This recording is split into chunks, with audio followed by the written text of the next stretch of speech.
Hello दोस्तों, आज मी बनवते फिश फ्राय बनवते. फिशला फ्राय करणार आहे.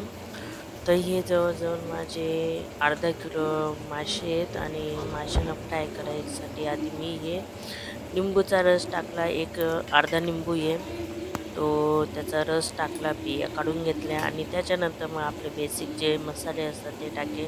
जसं गरम मसाला, लाल मिरची, हळद, धनिया पावडर, हिंग वगैरे हे सगळं मसाला टाकले. त्यानंतर चवीनुसार मीठ आणि त्यानंतर मग हा जो सगळा मसाला आहे तो मी व्यवस्थित माशांना लावून घेईल आणि मस्त पण 5-10 मिनटं मी मॅरिनेट करून ठेवून देईल आणि हे 5-10 मिनटं असंच राहू द्यायचं.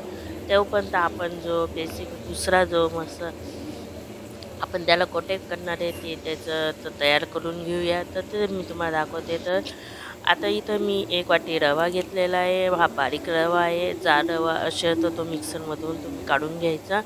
बारीक रवा घेतलेला आहे. बारीक रव्यामध्ये मग आता आपले तेच बेसिक जे मसाले आहेत ते टाकायचे, जसं मीठ, लाल चटणी आणि थोडंसं हिंग वगैरे जे आपला जो मसाला असला तो टाकायचा.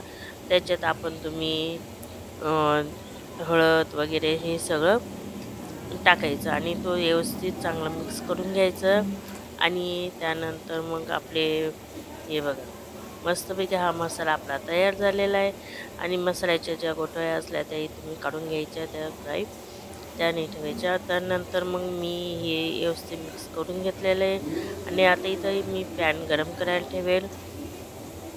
तर इथं मी आता पॅन गरम करायला ठेवलेलं आहे. पॅनला थोडंसं नॉर्मल तेल लावायचं, जास्त तेल लावायचं, कारण की तुम्हाला माहिती असेल याला माशांनाही तेल सुटतं. तर हे बघा, हे मी आता माशांना हा रवा चारी बाजूने व्यवस्थित लावून घेईल आणि तो फ्राय करायला तव्यावर ठेवेल. हे बघा, ह्या पद्धतीने लावायचा मस्तपैकी. हे बघा, या पद्धतीने तो तव्यावर ठेवायचा. माझ्या एका हातात मोबाईल आणि मी एका हाताने हे करते, तर थोडंसं मोबाईल माझा इकडं तिकडं होतो आहे, त्याच्यासाठी सॉरी. तर हे बघा, मस्तपैकी हे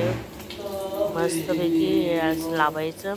एक पॅनमध्ये जेवढे बसले तेवढे ठेवायचे, त्याला काही हरकत नाही. तुम्ही 3पेक्षा जास्तही, म्हणजे पॅन मोठा असला तर जास्तही ठेवू शकता. आणि मस्तपैकी हे गोल्डन फ्राय करू घ्यायचं. थोडंसं तेल टाकायचं वाटलं तर, नाही तर मग नाही टाकलं तरी चालतं.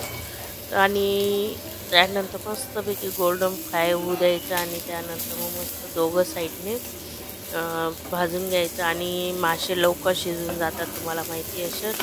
त्याच्यासाठी जास्त वेळ लागत नाही, लगेच हे गोल्डन फ्राय होऊन जातात आणि एकदम मस्त क्रिस्पीस आणि कुरकुरीत असे, मस्त बाहेर एकदम कुरकुरीत आणि मध्ये एकदम मऊ वगैरे होतं. मस्त लागतात, खूप खूप छान लागतात. तुम्ही एकदा नक्की ट्राय करून बघा. हे बघा, ह्या पद्धतीने मी माझे मस्तपैकी गोल्डन फ्राय झालेले हे बघा, तुम्ही बघू शकता. मी डिशमध्ये काढते आणि रोहनला लगेच गरम गरम खायला देते. हे बघा, तुम्ही बघू शकता किती छान झालेले, खूप छान झाले. माझ्या मिस्टरांना तर खूपच आवडले.